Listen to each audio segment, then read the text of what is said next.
पिछले वीडियो में केंद्रीय मंत्रिपरिषद और प्रधानमंत्री को डिटेल वाइज आपको हम बताने का प्रयास किए। उम्मीद करते हैं टेस्ट आप लोग बना लिए होंगे। ये रिवीजन वाला वीडियो है, अगर गलती से नहीं बनाए होंगे तो माइंड मैप जो है का वीडियो देखने के बाद तुरंत टेस्ट को आप लोग बना लीजिएगा। चलिए शुरू करते हैं और आज देखते हैं केंद्रीय मंत्रिपरिषद। तो ये सिंगल एक पेज में समाप्त हो गया और फिर से वही बात है, अगर यहाँ पे प्रधानमंत्री का लिस्ट देना नहीं होता तो ये एक पेज भी नहीं होता। तो चलिए माइंड मैप से जो भी फैक्चुअल डाटा है जिस हमको हमेशा याद रखना है आप लोगों को, वो चीज़ को हम लोग यहाँ पे रिवाइज करते हैं। तो यहाँ पे दिया गया है केंद्रीय मंत्रिपरिषद, सेंट्रल काउंसिल ऑफ मिनिस्टर।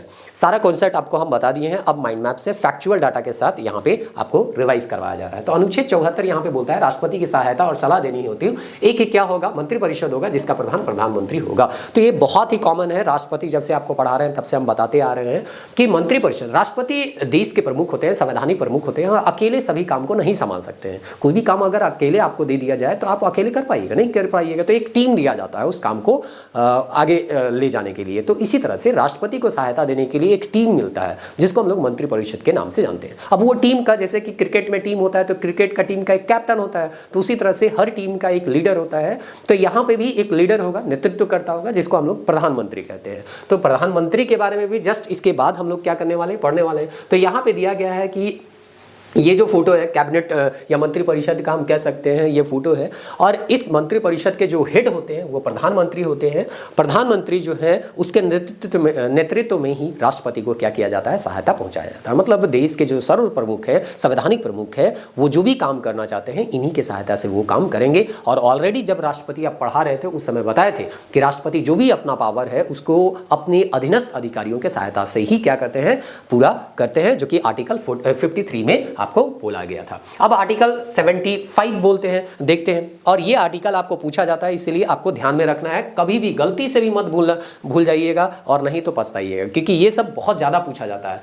75 में बोलता है प्रधानमंत्री की नियुक्ति राष्ट्रपति करेंगे। और ये चीज जो है वो 75(1) में दिया गया है। ये डिटेल वाले वीडियो में बताए थे, यहाँ पे लिखना छूट गया तो याद रखिएगा, ये सवाल में आया हुआ था। प्रीवियस अगर बनाए होंगे तो आपको पता होगा और नहीं बनाए होंगे तो बना लीजिएगा तो पता चल जाएगा। तो इस तरह से आपको हम ये भी बताए थे कि प्रधानमंत्री का गलती से कभी मत कह दीजिएगा कि यहाँ पे क्या होता है, यहाँ इलेक्शन होता है या निर्वाचन होता है। प्रधानमंत्री निर्वाचित नहीं होते, वो नियुक्त होते हैं। और उनका नियुक्ति कौन देते हैं, उनको नियुक्त कौन करते हैं, तो राष्ट्रपति करते हैं। प्रधानमंत्री सांसद के तौर पे निर्वाचित होते हैं, चुने जाते हैं, लेकिन प्रधानमंत्री जो है वो प्रधानमंत्री के तौर पे नियुक्त किए जाते हैं, है ना, वो निर्वाचित नहीं होता है। तो कभी भी गलती से भी मत बोल दीजिएगा। हम पिछले वीडियो में भी बताए थे कि प्रधानमंत्री का निर्वाचन होता है, इलेक्शन होता है। प्रधानमंत्री का इलेक्शन नहीं होता है बाबू। प्रधानमंत्री का क्या होता है, अपॉइंटमेंट होता है, नियुक्ति होता है। और वो अपॉइंटमेंट कौन करते हैं, राष्ट्रपति करते हैं। राष्ट्रपति किस आर्टिकल के तहत करते हैं, तो 75(1) के तहत करते हैं। अन्य मंत्रियों की नियुक्ति राष्ट्रपति प्रधानमंत्री की सलाह से करेंगे। तो यहाँ पे आपको बताया गया था प्रधानमंत्री जिसको बोल देंगे कि गृह मंत्री बनाना है, राष्ट्रपति उसी को गृह मंत्री बनाएंगे, उसी को रक्षा मंत्री बनाएंगे, उसी को शिक्षा मंत्री बनाएंगे, उसी को रेल मंत्री बनाएंगे, उसी को, है ना, अन्य जो भी मंत्री पद देना होगा वो देंगे। मतलब राष्ट्रपति अपने पावर का जो भी यूज करना है वो प्रधानमंत्री के सहायता के कहने पे ही करेंगे। और प्रधानमंत्री चूंकि मंत्रिपरिषद की वो क्या होते हैं, हेड होते हैं, तो उनको अपने क्या करते हैं, साथ में लेके चलते हैं। तो ऐसा नहीं है कि प्रधानमंत्री सर्वे सर्वा ही होते हैं, मंत्रिपरिषद की राय को भी उनको क्या करना होता है, देखना होता है। तो चलिए ठीक है, ये चीज हम लोग देख लिए। अब आगे देखते हैं मंत्रिपरिषद के बारे में। तो मंत्रिपरिषद जो होता है लोकसभा की, एलएस मतलब आपको पिछले वीडियो में भी बताए थे, लोकसभा होगा। लोकसभा के संख्या की 15% से अधिक नहीं होना चाहिए, जो कि 91वें संविधान संशोधन 2003 में जोड़ा गया था। आपको डिटेल एनसीईआरटी का जो इनपुट हम दे रहे थे तो वहां पे बताया गया था एनसीईआरटी में कि कैसे पहले जो है मंत्री का लालच देके, मंत्री पद का लालच देके क्या किया जाता था, गठबंधन किया जाता था। कि किसी को बहुमत नहीं मिला तो बोला कि सामने वाला पार्टी को, तेरा जो विधायक है या सांसद, यहाँ तो केंद्रीय पार्टी के बारे में पढ़ रहे हैं, केंद्रीय सरकार के बारे में, तो विधायक नहीं होगा, सांसद होगा। तो बोला जाएगा कि तुम्हारा सांसद को हम क्या कर देंगे, एक मंत्री पद दे देंगे। और इस तरह से अंधाधुन जो है मंत्री पद बांटा जाता था।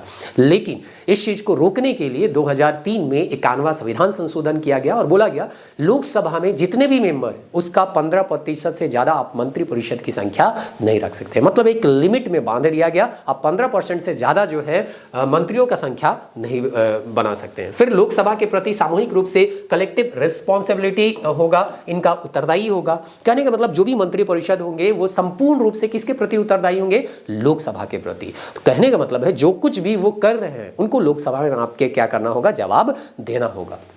उसके बाद इन सभी मंत्रियों का इंक्लूडिंग प्रधानमंत्री सबको शपथ कौन दिलाते हैं? तो राष्ट्रपति दिलाते हैं। और अगर आप 6 माह तक संसद के सदस्य नहीं है, यानी सांसद नहीं है, आप इलेक्टेड नहीं है, फिर भी आप क्या बन सकते हैं? मंत्री बन सकते हैं। जो कि यहाँ पे आपको नायक मूवी का एग्जाम्पल दिए थे कि वहां कैसे बताया गया था। वहां तो मुख्यमंत्री के बारे में था, विधायक के बारे में, तो जैसा केंद्र सरकार में है लगभग वैसा ही तो राज्य सरकार में है। तो बिना आप सांसद बने भी प्रधानमंत्री या कोई दूसरा मंत्री पद को ग्रहण कर सकते हैं। लेकिन हाँ, 6 महीने में आपको लोकसभा या राज्यसभा दोनों में से किसी एक सभा का सदस्य बनना होगा। तो ऐसा नहीं है कि बिना सदस्य रहे ही आप मंत्री बन जाइएगा, लेकिन हाँ 6 महीना का टाइम दिया जाता है। 6 महीना तक आप क्या कर सकते हैं? बन सकते हैं। 6 महीने के अंदर भैया आपको या तो लोकसभा या राज्यसभा का मेंबर बनना पड़ेगा। तो ये चीज़ भी है, तो इस चीज़ को आपको ध्यान में रखना है। महान्यायवादी को हम लोग एक अलग चैप्टर में ही पढ़ने वाले हैं, लेकिन फिर भी यहाँ पे 74 के बाद 75 आया, 75 के बाद 76 आया, तो यहाँ पे कंटिन्यूटी टूटे ना, इसलिए यहाँ पे लिख दिए। हाँ, न्यायवादी आप एक लाइन में समझ सकते हैं कि ये जो है भारत सरकार का पक्ष जो है किसी भी कोर्ट में रखते हैं, खासकर सुप्रीम कोर्ट वगैरह में रखते हैं, यानी कि सरकार का ये वकील होते हैं। अनुच्छेद 77 क्या बोलता है? समस्त कार्यपालक कार्यवाही एग्जीक्यूटिव एक्शन जो है वो राष्ट्रपति के नाम से होंगे। तो ये तो हम लोग पहले से ही पढ़ते आ रहे हैं कि राष्ट्रपति संवैधानिक प्रमुख होते हैं, जो भी काम होता है उन्हीं के नाम पे होता है। काम भले करते हैं यहाँ प्रधानमंत्री और उनके जो भी सहयोगी होते हैं मंत्रिपरिषद के वो लोग, लेकिन नाम किनका होता है? तो राष्ट्रपति का ही होता है। फिर 78 में प्रधानमंत्री के कर्तव्य के बारे में दिया गया है। राष्ट्रपति और मंत्री के बीच का ये सेतु होता है, इसको हम लोग समझ सकते हैं। बाकी जो प्रधानमंत्री का कार्य है वो जनरल चीज है, वो बहुत बड़ा चीज है नहीं। अगर राष्ट्रपति को कोई सूचना चाहिए मंत्रियों से कि कोई बिल पास हुआ है, अब राष्ट्रपति सूचना चाहते हैं, तो वो प्रधानमंत्री को बोलेंगे, वो सूचना पहुंचा देगा। अब कोई मंत्री को राष्ट्रपति से कोई जानकारी लेना है तो प्रधानमंत्री को बोलेंगे, प्रधानमंत्री के थ्रू सारा सूचना उनको क्या हो जाएगा? मिल जाएगा। कहने का मतलब है राष्ट्रपति और मंत्रिपरिषद के बीच का जो कड़ी होता है वो कौन होते हैं? प्रधानमंत्री होते हैं, दोनों को जोड़ते हैं। इसीलिए यहाँ पे लिखा हुआ है राष्ट्रपति और मंत्री के बीच का ये क्या होते हैं? सेतु होते हैं, प्रधानमंत्री। अब यहाँ पे मंत्रियों का उत्तरदायित्व, रिस्पॉन्सिबिलिटी, अगर आपको मंत्री बनाया गया है, मंत्रिपरिषद के आप पार्ट बन चुके हैं, तो आपका कुछ रिस्पॉन्सिबिलिटी है। जनता आपको चुन के भेजी है और आप बहुमत दल के नेता द्वारा समर्थित क्या है? मंत्री भी हैं। तो सामूहिक उत्तरदायित्व होता है। सबसे पहला रिस्पॉन्सिबिलिटी जो होता है वो कलेक्टिव होता है, मतलब सभी मिल के हम लोग क्या करते हैं? एक रिस्पॉन्सिबिलिटी उठाते हैं, ऐसा यहाँ पे कहा गया है। तो लोकसभा के प्रति होते हैं। कहने का मतलब है जो भी काम आप कीजिएगा लोकसभा में आपको बताना होगा, और लोकसभा के प्रति आप चूंकि उत्तरदायित्व होते हैं, और लोकसभा में किसी भी प्रकार से अविश्वास प्रस्ताव पत्र जो है पारित हो जाता है, चाहे आप लोकसभा के मेंबर हो चाहे राज्यसभा के मेंबर हो, आपको क्या करना होगा? अगर मंत्री हैं तो मंत्री पद से त्यागपत्र देना होगा। ये चीज़ डिटेल में आपको हम बताए थे। अविश्वास प्रस्ताव पत्र जब नेक्स्ट चैप्टर हम लोग सांसद पढ़ेंगे तो उसमें और भी डिटेल से हम लोग क्या करेंगे? पढ़ेंगे। तो कभी कभी क्या होती है, विपक्षी पार्टी जो है जो सरकार है उसके प्रति अविश्वास जारी करने के लिए अविश्वास प्रस्ताव पत्र लाती है। अब अविश्वास प्रस्ताव पत्र पारित हो गया, इसका मतलब क्या है? कि सरकार बहुमत में नहीं है, इसीलिए तो पारित हो गया। अगर बहुमत में रहती सरकार तो पारित होता नहीं होता। तो जैसे प्रस्ताव पारित हो गया वैसे सभी मंत्री परिषद को क्या करना पड़ता है? त्यागपत्र देना होता है, यानी सभी मंत्रियों को त्यागपत्र देना पड़ता है जैसे ये प्रस्ताव पत्र पारित होता है। तो वो मंत्री हो सकता है, कोई कोई मंत्री जो होते हैं वो राज्यसभा के भी होते हैं, जैसे कि आपको एग्जाम्पल में बताया गया था। यहां तक कि प्रधानमंत्री भी राज्यसभा के सदस्य हो सकते हैं। मनमोहन सिंह सबसे बड़े एग्जाम्पल हुए थे। अभी और भी एग्जाम्पल आपको बताया जाएगा इंदिरा गांधी वगैरह के बारे में कि राज्यसभा के सांसद रहते हुए, राज्यसभा के सदस्य रहते हुए वो प्रधानमंत्री बन गए। तो बाकी जो मंत्री हैं वो भी तो हो सकते हैं। कोई जरूरी थोड़ी है जी कि जो भी मंत्री बनेगा लोकसभा का ही सदस्य बनेगा, राज्यसभा का सदस्य भी क्या बन सकता है? मंत्री बनेगा। लेकिन ये प्रस्ताव कहाँ पारित हुआ था? लोकसभा में। लेकिन अगर आप मंत्री जो पद पे ग्रहण किए, मंत्री पद को ग्रहण किए और सदस्य कहाँ के हैं? राज्यसभा के, तो आपको वहाँ से भी क्या करना पड़ेगा? त्यागपत्र देना पड़ेगा। उम्मीद करते हैं ये तो डिटेल में भी हम बताए थे, लेकिन फिर से एक बार क्लियर कर देते हैं, कहीं बोलने में आपको ना सुनने में कन्फ्यूजन हो जाएगा तो दिक्कत हो जाएगा। लोकसभा और राज्यसभा सामान्यतः जो भी मंत्री होते हैं वो जनता के द्वारा डायरेक्ट इलेक्टेड जो लोग होते हैं उनको ही मंत्री पद दिया जाता है। तो लोकसभा के सदस्य मंत्री होते हैं, लेकिन ऐसा नहीं है कि राज्यसभा के नहीं हो सकते। तो मान के चलिए आप राज्यसभा के क्या है? सदस्य, राज्यसभा के सदस्य हैं और आप जो है कोई मंत्री बन गए, शिक्षा मंत्री, जो भी मंत्री है वो मंत्री पद आपको दे दिया गया। अब अविश्वास प्रस्ताव पत्र लाया गया कहाँ पे? वो कहाँ लाया जाता है? लोकसभा में ही लाया जाता है, क्योंकि जो मंत्रिपरिषद है वो किसके प्रति जिम्मेवार है? लोकसभा के प्रति उनका रिस्पॉन्सिबिलिटी होती है। तो लोकसभा में अविश्वास प्रस्ताव पत्र लाया गया और ये पास भी हो गया। तो यहाँ के मंत्री तो त्यागपत्र देंगे ही देंगे। यहाँ का जो मंत्री था ना उसको भी त्यागपत्र क्या करना होगा? देना होगा। अपना पद जो है वो समाप्त करना होगा, मंत्री पद। तो इस तरह से यहाँ पे है। सांसद वो रहेंगे सांसद वो रहेंगे। मंत्री पद, यदि आप शिक्षा मंत्री हैं तो शिक्षा मंत्री से आपको क्या करना होगा, त्यागपत्र देना होगा। तो ये चीज आपको बताया गया था अविश्वास प्रस्ताव पत्र के बारे में। तो इस तरह से यहाँ पे अविश्वास प्रस्ताव पत्र संविधान में इसका कोई उल्लेख नहीं है, लोकसभा के नियम 198 में इसके बारे में बताया गया है। ये सवाल में आया था, इसीलिए यहाँ पे ये चीज दिया गया है। और 50 लोगों का समर्थन होना चाहिए, तभी आप जो है अविश्वास प्रस्ताव पत्र लोकसभा में ला सकते हैं। तो सीधा सा मतलब है प्रधानमंत्री जो है जो है अगर वो उनके खिलाफ हम कोई अविश्वास प्रस्ताव पत्र लाते हैं, उनके खिलाफ करने का मतलब क्या है, वो किसके टीम के लीडर हैं, मंत्रिपरिषद के मंत्रियों के लीडर हैं, तो उसके खिलाफ अगर लाएंगे तो प्रधानमंत्री साहब जितने भी मंत्री हैं, चाहे वो लोकसभा के सदस्य हो चाहे वो राज्यसभा के सदस्य हो, सबको त्यागपत्र देना होगा। ये कलेक्टिव रिस्पॉन्सिबिलिटी है। अब इंडिविजुअल रिस्पॉन्सिबिलिटी देख लेते हैं, व्यक्तिगत उत्तरदायित्व। मंत्री राष्ट्रपति के प्रसाद पर्यंत जो है वो पद पर बने रहेंगे, और ये प्रसाद पर्यंत का मतलब ये कहा गया था कि जब चाहे राष्ट्रपति उसको उसके पद से हटा सकते हैं। और आपको पता होगा कि जैसे हम कहते हैं कि राष्ट्रपति उसको उसके पद से हटा सकते हैं, तो इनडायरेक्टली पीछे कौन रहते हैं, प्रधानमंत्री, क्योंकि राष्ट्रपति अपने मन से किसी को नहीं हटाएंगे। प्रधानमंत्री जिसको बोलेंगे कि हटा देना है, राष्ट्रपति उसी को हटाएंगे। तो इसीलिए कहा गया है कि अगर यहाँ पे मोदी जी, आपको डिटेल में भी बताए थे कि मोदी जी और अमित शाह के बीच किसी तरह से मान के चलिए मतभेद हो गया, तो यहाँ पे मोदी जी जो है वो अमित शाह को बोलेंगे भैया तुम अपना पद को क्या करो, त्याग दे दो, यानी त्यागपत्र दे दो, गृह मंत्रालय को तुम क्या कर दो, छोड़ दो। तो अमित शाह को अपना पद जो है वो छोड़ना पड़ेगा। अगर नहीं छोड़ेंगे तो ये राष्ट्रपति के पास जाएंगे, द्रौपदी मुर्मू के पास, और कहेंगे उनको बर्खास्त कीजिए, और इस तरह से गृह मंत्रालय से इसको हटा दिया जाएगा। लेकिन वही चीज उल्टा अगर हम यहाँ पे करें कि विवाद हो गया और ये अमित शाह जो है वो प्रधानमंत्री को बोलते हैं कि आप जो है अपने पद से त्यागपत्र दे दीजिए, तो ये त्यागपत्र नहीं देंगे, और ये राष्ट्रपति को बोल भी नहीं सकते हैं कि इनको बर्खास्त करें। राष्ट्रपति जब तक ये बहुमत दल के नेता हैं तब तक इनको बर्खास्त नहीं कर सकते हैं। कहने का मतलब है कि अगर गलती से, मानिए चलिए गलती से अगर ये अपना पद से त्यागपत्र दे दिए, दोस्ती के चक्कर में त्यागपत्र दे दिए, तो ये तो जाएंगे ही जाएंगे, साथ में ये लोग भी चल जाएंगे। मतलब एक जन जो है प्रधानमंत्री जो है, अगर लीडर जो है त्यागपत्र दे देता है तो बाकी सभी मंत्री अपने आप क्या हो जाते हैं, त्यागपत्र दे दिए माने जाते हैं, यानी मंत्रिपरिषद ही क्या हो जाता है, भंग हो जाता है। तो अगर ये त्यागपत्र दे दिए तो सब चला गया। अगर एक व्यक्ति जो दूसरा जो मंत्री है वो अगर त्यागपत्र देता है तो केवल एक पद क्या होता है, खाली होता है। उम्मीद करते हैं ये भी आपको समझ में आ गया होगा, है ना। चलिए इसको भी समझ लेते हैं थोड़ा सा। यहाँ पे हम ये बताने का प्रयास कर रहे हैं, देखिए मंत्रियों का समूह होता है, क्या होता है, मंत्रियों का यहाँ पे समूह होता है, और इन्हीं मंत्रियों के समूह का एक जो लीडर होता है वो होता है प्रधानमंत्री। वो क्या होते हैं, यहाँ पे प्रधानमंत्री होते हैं। चलिए तो प्रधानमंत्री मानिए चलिए यहाँ पे ये जो है प्रधानमंत्री। अब अगर ये त्यागपत्र देता है तो एक पद खाली होगा, मात्र एक पद, यानी मंत्री अगर कोई त्यागपत्र देगा तो एक पद खाली होगा। लेकिन अगर पीएम त्यागपत्र दे देते हैं, पीएम अगर त्यागपत्र दे देते हैं तो संपूर्ण यहाँ मंत्रिपरिषद ही क्या हो जाएगा, भंग हो जाएगा।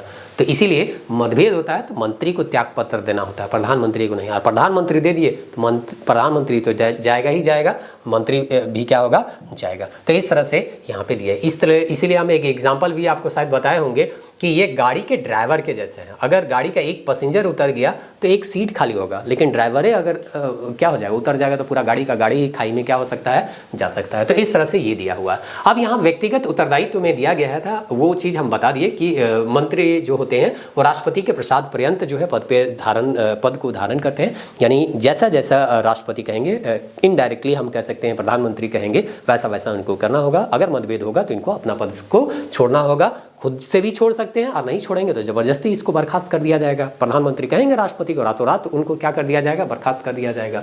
अब देखते हैं मंत्रिपरिषद का जो संरचना, जैसे कि हम लोग पढ़ते हैं ना किसी भी चीज़ का संरचना, कॉम्पोजिशन, कि आखिर वो बना किस तरह से, कोशिका वगैरह की संरचना वगैरह आप लोग पढ़ेंगे ना, तो उसी तरह से यहाँ पे मंत्रिपरिषद हम लोग पढ़ते हैं, उसकी संरचना है। तो इसको 3 पार्ट में आप क्या कर सकते हैं, इसको बांट सकते हैं, है ना। सबसे पहला पार्ट को बोलते हैं कैबिनेट मिनिस्टर, जिसके बारे में आप लोग जानते भी होंगे, कैबिनेट मंत्री, राज्य मंत्री, मिनिस्ट्री ऑफ स्टेट, और तीसरा है उप मंत्री, डिप्टी मिनिस्टर के तौर पे इसको क्या करते हैं हम लोग जानते हैं। तो कैबिनेट मंत्री के बारे में देखिए तो यहाँ पे पता चलता है कि महत्वपूर्ण मंत्रालय इनको होता है, जैसे शिक्षा मंत्रालय, रक्षा मंत्रालय, गृह मंत्रालय, ये जो भी इंपॉर्टेंट मंत्रालय हैं सभी कैबिनेट मंत्री के अंतर्गत होते हैं। ये काफ़ी पावरफुल होते हैं, इनको बहुत सारी सुविधाएं भी मिलती हैं, है ना, जैसे कि गृह, रक्षा, विदेश, ये हो गया। नीति निर्धारण में महत्वपूर्ण भूमिका निभाते हैं, चूंकि बहुत महत्वपूर्ण मंत्रालय आपके हाथ में है तो आप जो है महत्वपूर्ण नीति ही बनाइएगा। आप जो भी नीति बनाइएगा देश के अधिकांश लोग जो है उससे प्रभावित होंगे। तो कह सकते हैं देश का सबसे महत्वपूर्ण जो पद होता है वो इन्हीं के पास होता है।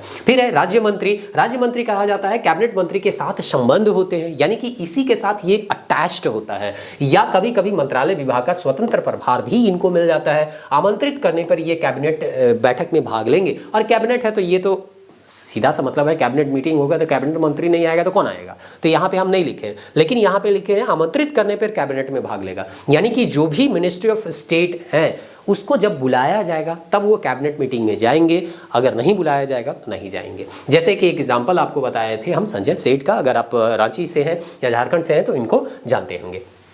फिर है डिप्टी मिनिस्टर। इसे मंत्रालय की स्वतंत्र प्रभार नहीं दिया जाता है। जैसे इनको स्वतंत्र प्रभार दिया गया था ना, उस तरह से डिप्टी मिनिस्टर जो है, उप मंत्री जो है, इनको कोई स्वतंत्र प्रभार नहीं मिलता है। कैबिनेट और राज्य मंत्री के अधीन रहकर ये क्या करते हैं, कार्य करते हैं। कैबिनेट की बैठक में भाग किसी भी हालत में नहीं लेते। तो ऐसा सवाल बना सकता है कि कौन कैबिनेट में की बैठक में भाग लेता है, कौन बुलाने पर भाग लेता है, ये सब सवाल आपको देखने को मिलेगा। तो ये सब जो है आपको टेस्ट बनाइएगा तभी पता चलेगा। अब चलिए यहाँ पे हम लोग देखें कि इस टीम का जो हेड होते हैं या कैप्टन होते हैं या नेतृत्वकर्ता होते हैं उसको बोलते हैं प्रधानमंत्री। तो प्रधानमंत्री के बारे में जानते हैं, ये सरकार के प्रमुख हेड ऑफ द गवर्नमेंट होते हैं। हेड ऑफ द स्टेट होते हैं राष्ट्रपति, और हेड ऑफ द गवर्नमेंट होते हैं प्रधानमंत्री, और ओरिजिनल जो पावर होता है उन्हीं के पास होता है। तो अनुच्छेद 75 बोलता है बहुमत दल के नेता को राष्ट्रपति प्रधानमंत्री नियुक्त करेंगे। वो ऑलरेडी अभी हम लोग आपको बता चुके हैं। अब प्रधानमंत्री के बारे में कहा जाता है ये किसी भी सदन के सदस्य हो सकते हैं, ऐसा नहीं है कि लोकसभा का ही सदस्य हो, लेकिन माना जाता है प्रधानमंत्री देश के सबसे सर्वोच्च पद को हम कह सकते हैं,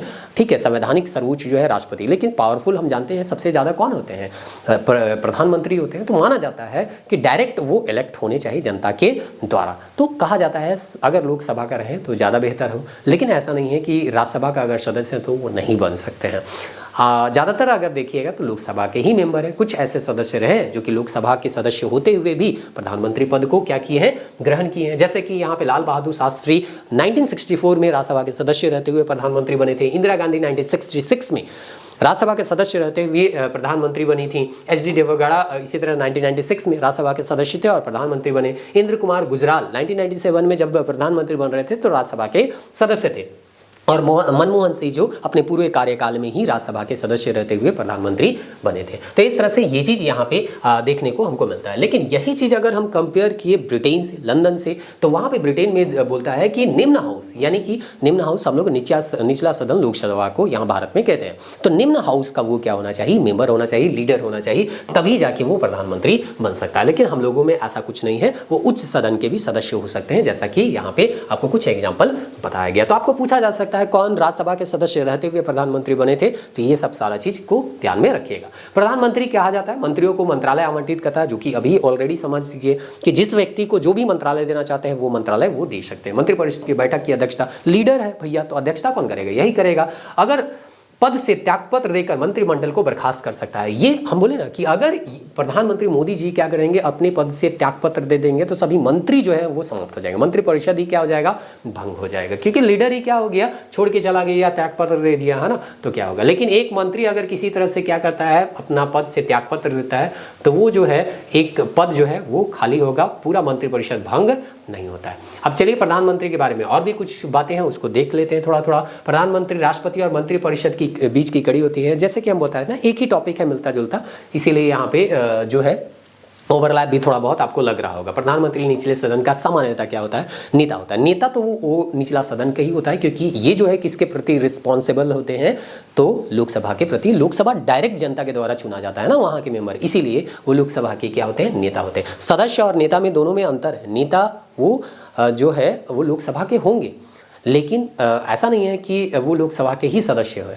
हो सकता है राज्यसभा के भी सदस्य हो। तो सदस्य कहीं और का है, लेकिन नेता वो कहाँ का होगा, लोकसभा का, है ना। ये चीज़ को ध्यान में रखिएगा। राष्ट्रपति के संसद का सत्र आहूत करने, सत्रावसान संबंधी परामर्श देता है। बहुत सारे परामर्श देते हैं, अंडेकान है, जो कि डिटेल में आपको थोड़ा बहुत हम बताने का प्रयास किए, और बहुत सारा चीज़ कॉन्सेप्चुअल है, आप नहीं भी पढ़िएगा डायरेक्ट तो भी आप थोड़ा बहुत अंदाज लगा सकते हैं, है ना। मुख्यमंत्री जो प्रधानमंत्री बने, तो ये फैक्चुअल क्वेश्चन है, कहीं टेस्ट में देखने को हम लोगों को मिलता है, इसीलिए यहाँ पे डाल दिए। दिए हैं कि वैसे कौन से मुख्यमंत्री हैं जो कि आगे चल के प्रधानमंत्री बने। मोरारजी देसाई हो गया, चौधरी चरण सिंह हो गया, वीपी सिंह हो गया, पीवी नरसिम्हा राव हो गया, एचडी देवगौड़ा और नरेंद्र मोदी अभी तो वर्तमान में है तो कौन नहीं जानते हैं, है ना। तो ये सब अब चलिए लिस्ट देख लेते हो। जवाहरलाल नेहरू 1974 से 47 से लेके 64 तक ये प्रधानमंत्री रहे। समाधि स्थल इनका पूछा गया था क्वेश्चन में, आप टेस्ट बनाइएगा तो आपको मिलेगा शांतिवन, इसीलिए यहाँ पे लिख दिए। देखिए जो प्रीवियस ईयर में थोड़ा बहुत देखने को मिला है वो चीज़ हमें इंक्लूड कर दी है। वैसे तो बहुत सारा चीज़ पूछा जा सकता है, किसी एक व्यक्ति के व्यक्तित्व से या उनके जीवन से बहुत सारा प्रश्न बन सकता है, चाहे वो प्रधानमंत्री हो, उपराष्ट्रपति हो, राष्ट्रपति हो। लेकिन बेसिक जितना क्वेश्चन बैंक में मिल रहा है वो थोड़ा बहुत आपको हम क्या कर रहे हैं यहाँ बताने का या माइंड मैप में इंक्लूड करने का प्रयास कर रहे हैं। थोड़ा बहुत खुद से भी मेहनत कीजिए, सब चीज़ हम भी करेंगे तो फिर आप कहाँ से कीजिएगा या क्या कीजिएगा, ठीक ना। गुलजारी लाल नंदा कार्यकारी 1964 में है। फिर है लाल बहादुर शास्त्री 1964 से 66, इनका जो समाधि स्थल है विजय घाट है। गुलजारी लाल नंदा कार्यकारी थे 1966 में। उसके बाद यहाँ पे आपका इंदिरा गांधी है 96 से 77 तक है। मोरारजी देसाई है 1977 से 1979 है। फिर चौधरी चरण सिंह है, ये जो है आपका चौधरी चरण सिंह जो है वो 1979 से 1980 है और इनका जो समाधि स्थल है वो किसान घाट है। फिर इंदिरा गांधी 1980 से 84 है, इनका जो है समाधि स्थल है वो क्या है, शक्ति स्थल के तौर पे इनको जानते हैं। फिर राजीव गांधी है 84 से 89 है, इनके समाधि स्थल को वीर भूमि कहते हैं। वीपी सिंह थे 89 से 90। फिर चंद्रशेखर 90 से 91, इनके समाधि स्थल को जननायक स्थल के नाम से जानते हैं। पीवी नरसिम्हा राव 91 से 96, अटल बिहारी वाजपेयी 96 बने थे। एचडी देवगौड़ा 96 से 97 बने। फिर इंद्र कुमार गुजराल 97 से 98 बने, इनका समाधि स्थल को स्मृति स्थल कहते हैं। अटल बिहारी वाजपेयी 98 से 2004 थे, सदैव अटल इनके समाधि स्थल को कहा जाता है। मनमोहन सिंह 2004 से 14 थे। असम राज्य के राज्यसभा के सदस्य रहे 91 से 2013 तक। उसके बाद यहाँ राजस्थान राज्य से राज्यसभा सदस्य रहे थे 19 से 24 तक, इनका देहांत हो चुका है। वर्तमान में नरेंद्र मोदी है 2014 से। चलिए देखते हैं कितना दिन ये क्या रहते हैं, प्रधानमंत्री पद को सुशोभित करते हैं।